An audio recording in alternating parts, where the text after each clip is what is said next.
Hello everyone, welcome to the Smashi Business Show. Today is Wednesday, 15th of January 2024. We're nearly halfway into the first month of 2025. We didn't know how the time passed. Yes. How are you today? I'm good. How are you? How did you feel that 15 days have passed in the new year? Actually, no, to be honest with you. I think it will be like we'll blink our eyes and it'll be like June, July. Yeah. And then December, and then 2026. I mean, this is life, right? Yeah, time is flying. Time passes by so fast. So we have a lot of interesting, very intrusive news the day today. So the main thing that happened yesterday, and it's been talked about everywhere, is that US has put export restrictions on AI chips.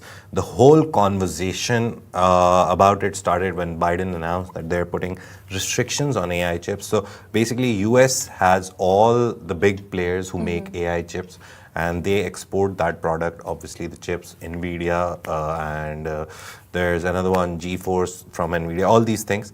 So the main big AI chip makers, all of them are nearly in the US. So US has now put an export restriction. So they have whitelisted 18 countries where they can send as many chips as they want, but there's a list of 120 countries where there'll be limited power of chips that can be exported. And UAE is part of that list, that 120 list. And it's part of tier 2. So, and there's a lot of countries which are blocked for any chips transfer, that is Russia, China, Iran, and North Korea. They can never get anything AI chip related from the US. So this is the main big story that happened, and it's really weird. Of course, because the main story aims to curb China's influence, of course, while they as well want to protect US dominance in AI, and countries in tier 2 like the UAE must for sure navigate limited access to maintain the competitiveness that they for sure have already, right? Yeah, and the funny thing is that UAE recently in the last year, they signed so many AI deals. Microsoft came, they said we'll invest $1.5 billion with G42. 2 data centers Microsoft is going to start in Abu Dhabi. There's so much happening around AI with the help of obviously US-based companies. But then UAE coming in the list in tier 2 with 120 countries, it was surprising for a lot. But now NVIDIA on their page, they announced that whatever policy has been put in place by Biden and the outgoing administration, Trump will come in on 20th, so it's 5 days before Biden administration ends.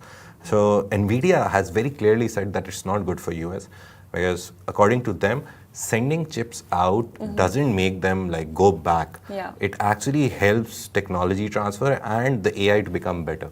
So that's NVIDIA's angle. I don't know what Mr. Biden's angle was and what they're trying to do. For sure. I mean, we know that the US for sure has it all. US, crazy doing crazy stuff. It's always US. But apart from that, in the sports world, a lot of things are happening. Saudi Arabia's PIF, the Public Investment Fund, the $1 trillion giant that they have, they are in advanced talks to acquire PIF-DAZN Group, 10% stake in PIF-DAZN Group for $1 billion. And this was reported last year in October 2024. And then PIF came forward. They said, sorry, it's not happening. It's just all lies. But now Bloomberg, a new Bloomberg report which came out yesterday, they said that it's happening. And Surge Sports Investment, which is like a subsidiary of PIF, and it's been made only to invest in sports. They are in advanced talks. A lot of people near to the whole negotiation, they've said that it's nearly done. Yeah, I mean, we know that as well. It for sure aligns with Saudi's vision for 2030, and this has been it's a number that we mention every time we talk about Saudi, right? And I don't know why does it matter, because the investment, as you have mentioned, aligns with PIF's strategy because they want to become a global sports power horse, building on its stake in Newcastle United's Saudi Pro League team and hosting as well high-profile sports events, and as well as stake in PIF-DAZN would provide PIF strategic access to broadcasting rights across major European leagues, potentially benefiting Saudi football's goal aspirations. And the idea is that the deal will be finalized soon in the coming weeks. That's what the Bloomberg report says. But PIF-DAZN is a giant which has league rights to nearly 100 plus leagues across the globe, and they have multiple sports under their banner. So all of this, Saudi Arabia just trying to enter into DAZN and get that 10% stake. What I've seen throughout the years, Farah, to be honest, PIF always goes in, takes the minority stake, and after a while when they're set and they understand, they go for like the whole big package. They're like, we're buying it all out.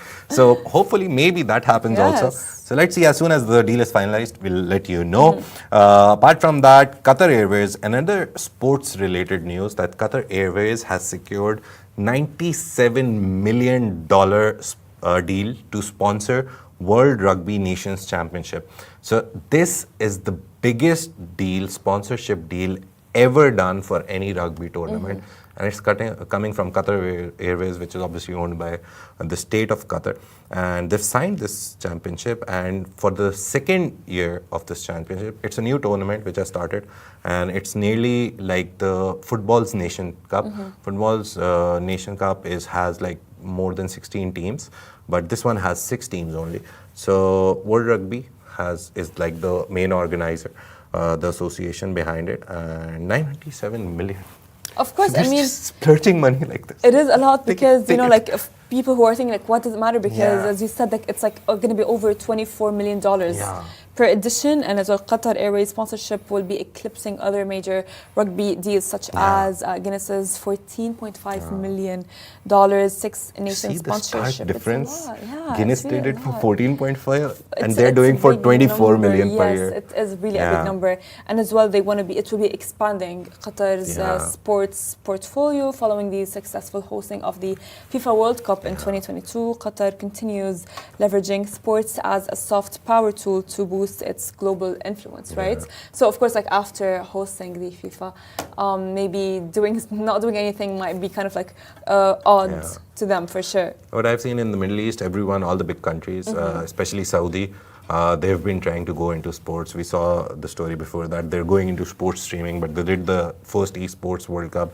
They've done so much. They have the hosting of the 2034 World Cup now. So yeah, Middle East is finding sports a very profitable thing. That's true. Like the Gulf is becoming like sports dominant. You know what I mean? Like we see that, and we know that Ronaldo now lives in Saudi Arabia, and that's like the flex for Saudi Arabia now. It's like a big flex for sure. And Qatar already has PSG under their banner. Qatar Sports Investment, which is a subsidiary, again, a state-owned company, owns PSG, and Qatar Airways is the sponsor of their jersey. So you can see the blue indigo-ish jerseys that PSG has, and they always have like Qatar Airways written on it. So this is happening in the sports world. It's big news, primarily because of 2 reasons. That their non-oil economy already is growing. The last year's numbers are very good for all the Middle Eastern countries because they're moving away from oil, and that's a good thing for them. So these new industries that they're trying to explore, or the markets that they're trying to go in, they're going crazy right now. To be honest, that's the word I would use. Very particular choice of word, that they don't want to stop anywhere.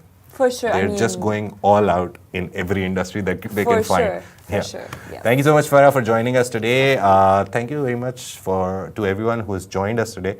You can follow us on all our social medias, Smashi Business. We're everywhere. Wherever you go, just write Smashi Business, TikTok, Instagram, Facebook, Twitter, everywhere.